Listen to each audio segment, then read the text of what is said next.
La plupart du temps, je voyage gratuitement et même souvent, je gagne ma vie grâce à ça. Ça fait 15 ans que ça dure, donc je commence à avoir quelques petites astuces et dans cette vidéo, je vais partager plusieurs conseils qui me permettent de revenir avec plus de sous que je suis parti. Pour l'occasion, je t'emmène à Lombok pendant quelques jours. Là, tu le verras à la fin de la vidéo, on est dans un bateau de pirate, un authentique bateau de pirate. Tu vas avoir à la fois mes conseils et quelques anecdotes de voyage. Installe-toi confortablement, je te préviens, cette vidéo, elle est un petit peu dangereuse dans le sens où elle risquerait de te donner envie de tout plaquer pour partir en voyage pour toujours. Bon visionnage et dis-moi si t'as kiffé ce format de vidéo. C'est parti, on va à Lombok.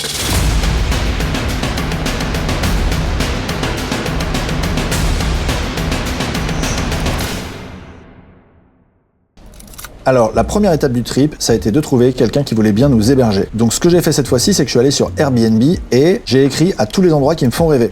J'aurais pu écrire à des endroits simples, mais j'ai envie de dire, quitte à se faire inviter, autant prendre l'endroit de tes rêves, que tu pourrais pas te payer de toute façon. Donc j'ai écrit uniquement à des endroits qui sont à plus de 500 € la nuit. On a trouvé une petite pépite à Lombok, qui est un espèce de projet fou de designer, des espèces de petites coquilles sorties de la Terre. Chaque chambre est totalement différente, et quand t'arrives, tu te sens tout de suite sur une autre planète. Bon, je vais changer d'endroit, je commence à avoir le soleil en plein dans la tronche. Ok, comment je m'y prends pour négocier gratuitement le séjour ?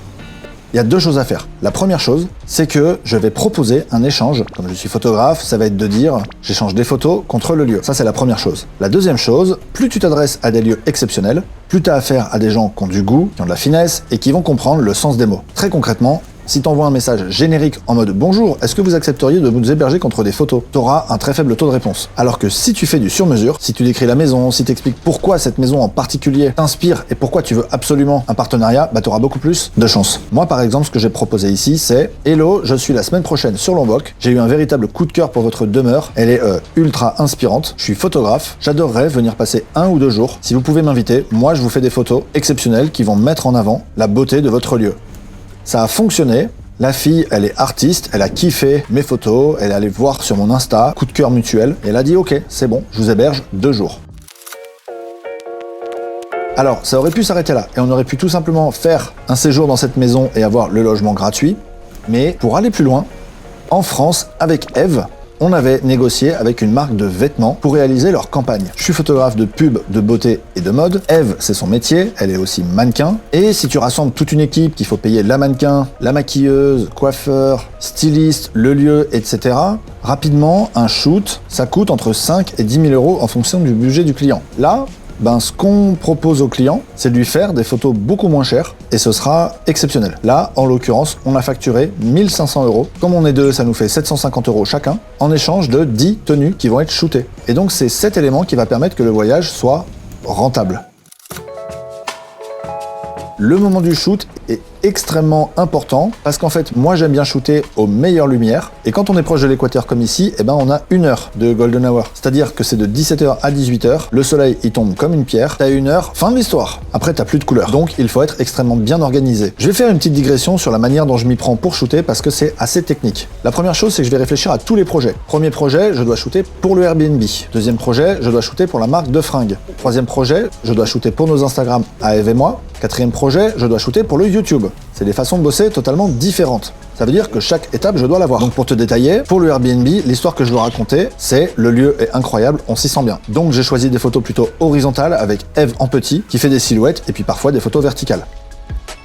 Pour les robes, là, cette fois-ci, la star de la photo, ce sont les robes. Et donc la destination, c'est plutôt les réseaux sociaux. Donc je vais choisir des formats plutôt verticaux. Donc à chaque fois, je vais mettre en évidence des photos où on voit bien la robe avec l'émotion de Eve qui montre qu'elle se sent bien dans sa robe. Parce que ce qu'on raconte, c'est ces robes sont tellement bien, je me sens tellement bien de... Pour l'Instagram, je veux des photos un peu waouh, qui donnent trop envie d'en savoir plus sur ce lieu. Donc un bon mélange entre le lieu et quand même nous visibles.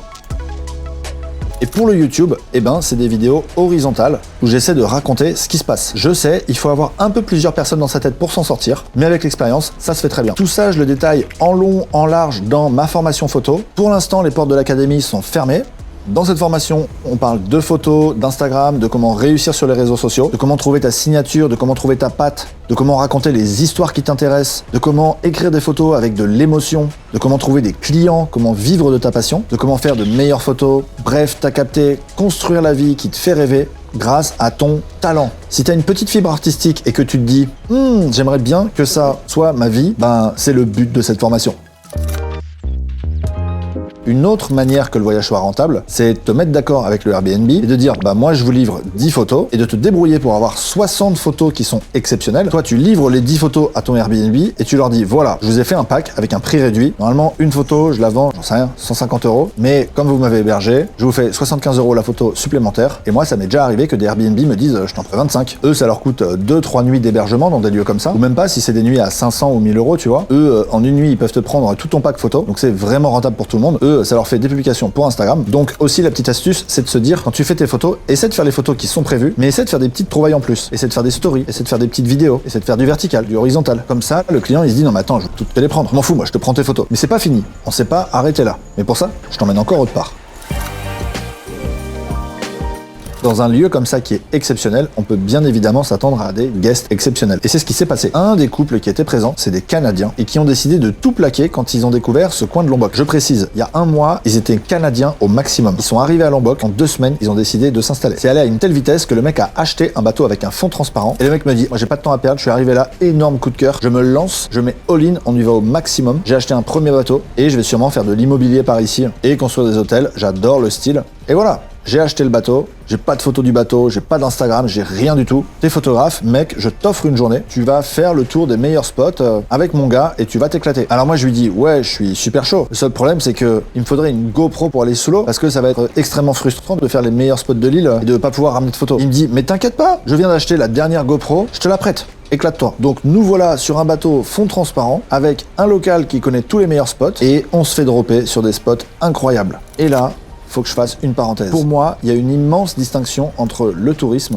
et le voyage. Le tourisme, c'est ce que j'ai fui toute ma vie, c'est-à-dire sortir de ta bulle pour aller dans un avion qui est une bulle, arriver dans un taxi avec ton nom, qui est une autre bulle, puis arriver dans un hôtel que tu as réservé depuis la France, qui est une autre bulle, et prendre un petit shuttle qui va t'emmener à un endroit touristique, une bulle qui t'emmène vers une autre bulle.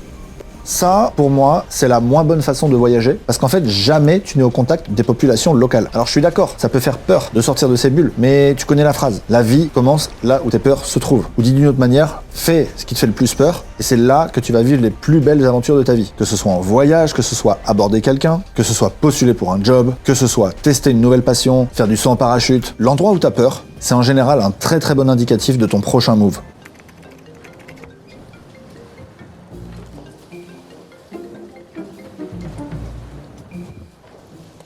Et donc, au contraire, si je fuis le tourisme, c'est pour faire ce que j'appelle du voyage, de l'aventure. Et l'aventure, c'est quoi ? C'est dès que tu peux sortir d'une de ces bulles. Tu le sais peut-être si tu me suis depuis longtemps. J'ai fait un tour du monde de 2 ans avec aucun bagage, aucun avion, aucun hôtel. Donc j'ai dormi chez les gens que je rencontrais, je voyageais en bateau, etc. C'est pour cette raison précise. C'était pour casser tout ce qui me reliait à la France et me connecter au maximum avec les populations locales. Donc là, on se retrouve sur ce petit bateau. Les gars, on a voulu vous mettre bien, on vous a coupé des petits fruits, on vous a fait un petit déj des familles pour kiffer votre réveil matinal. Ce genre de choses qui n'arrivent pas quand tu fais du tourisme, alors qu'en voyage, t'es le guest et on veut te mettre ultra bien parce qu'on veut que tu t'en rappelles. Et c'est ça la grosse différence. Chope-le. Et merde. Bon, on a failli perdre l'appareil photo sur ce coup-là. Après, mon système est un peu brinque-ballant, je pense. L'hôtesse marre. Quand même, il faut que je remercie Canon, qui est un des sponsors qui m'accompagne depuis des années. L'appareil photo est tombé d'1 mètre là. Hein. J'ai cru que la vidéo YouTube était terminée. Là, le truc n'a même pas d'impact et il a l'air nickel. L'image a l'air nickel. Merci les gars. Vous déchirez. Maintenant, je vais vous raconter un petit peu ce qu'on a vu sur le bateau. T'inquiète pas, il y a d'autres astuces pour voyager gratos qui arrivent. Faut quand même que je te tease un petit peu, que ce soit pas que une vidéo technique, mais que ce soit aussi une vidéo voyage qui te donne envie de passer à l'action et de partir en voyage. Premier spot, des tortues. Alors, le problème, c'est que sur ce spot, il y avait beaucoup de monde. C'est-à-dire que dès que t'as une tortue, t'as tout le monde qui gueule en hollandais. Et là, t'as 20 Hollandais qui viennent et qui plongent pour voir la tortue, enfin, qui barbotent à la surface. Heureusement, mon coup de bol, c'est que j'ai une très bonne apnée et je peux plonger très profond. Moi, ma stratégie, ça a été d'attendre que les tortues s'éloignent un petit peu et de plonger à 5 ou 10 mètres pour aller nager avec elles. Et là, il n'y a plus personne.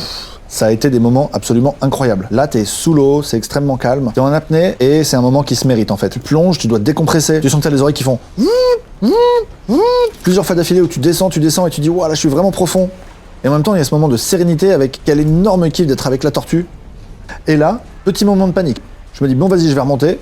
Je regarde en haut et là je vois facile 10 mètres.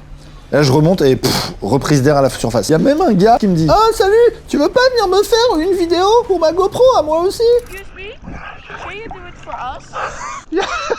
Je lui dis, mais t'es malade, toi. J'ai failli mourir sur ce shot et tu me demandes de le faire avec ta GoPro. I can send you my pictures. Je t'envoie mes photos si tu veux. Il a dit non merci. Ciao. Et là, tu vas me dire deux choses. Première chose, Steven, tu nous as toujours pas parlé du bateau de pirates. Et deuxième chose, Steven, tu nous as toujours pas dit pourquoi t'es en pyjama sur ce bateau. C'est bien simple, mon ami. J'ai montré un preview de nos images au propriétaire de la villa. J'ai fait une petite sélection sur mon ordi, j'ai filmé avec mon téléphone une petite story et j'ai montré quelques photos en accéléré, genre waouh, ça va être magnifique. Vous êtes pas prêts.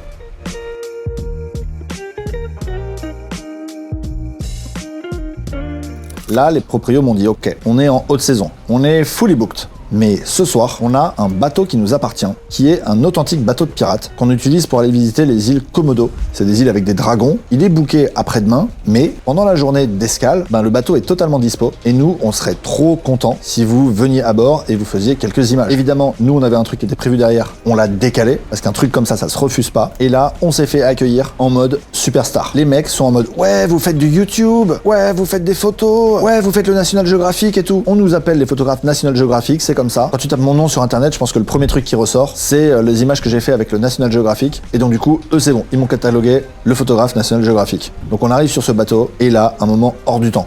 On se fait un coucher de soleil, un lever de soleil, un dîner de rêve. Les matelots et le capitaine tellement fiers qui nous montrent la cabine, les voiles, ils les déplient au coucher de soleil, ils les replient, ils ont allumé tous les moteurs un par un, ils nous ont montré tous les recoins du bateau, ils étaient méga fiers. Et nous, on a passé une escapade qui était absolument inattendue avec Eve. Ça nous a permis de rajouter encore une expérience à ce voyage. Et donc du coup, en quelques jours, on a été dans un endroit absolument sublime, on a été reçus comme des rois, on a rencontré d'autres hôtes de cette maison qui nous ont invités sur leur bateau, on a été voir des tortues avec la GoPro qu'ils m'ont prêté, on a été invités sur un bateau de pirates.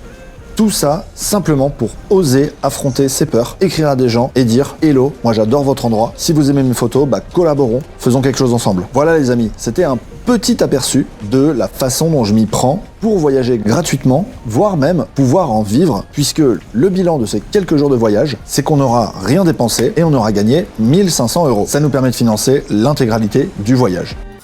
Si ces quelques conseils t'ont plu, abonne-toi parce que t'as compris, maintenant je reviens sur YouTube. Ça faisait des années que je voulais le faire, ça faisait des années que j'avais des choses en boîte, des idées à partager. Et ça demande du temps, ça demande de l'énergie. Et ça y est, c'est devenu une priorité pour moi. Donc je vais poster du très lourd. Ça va parler de voyage, ça va parler de mindset, ça va parler d'entrepreneuriat. Bref, ça va parler de comment tu peux te motiver à construire la vie de tes rêves, la vie que tu mérites, parce que t'as le droit de choisir la vie que tu veux, ça demande du taf. C'est ce que j'ai fait à titre personnel. Ça demande des sacrifices, mais qu'est-ce qu'on kiffe. Active la petite cloche, comme ça tu verras mes prochaines vidéos. Laisse un petit commentaire pour me faire un petit coucou. Moi je réponds à tous les commentaires. Mets un petit like, ça permet à la vidéo d'être découverte par plus de gens et ça permet de soutenir la chaîne. Et nous on se retrouve dans la prochaine vidéo. Ciao!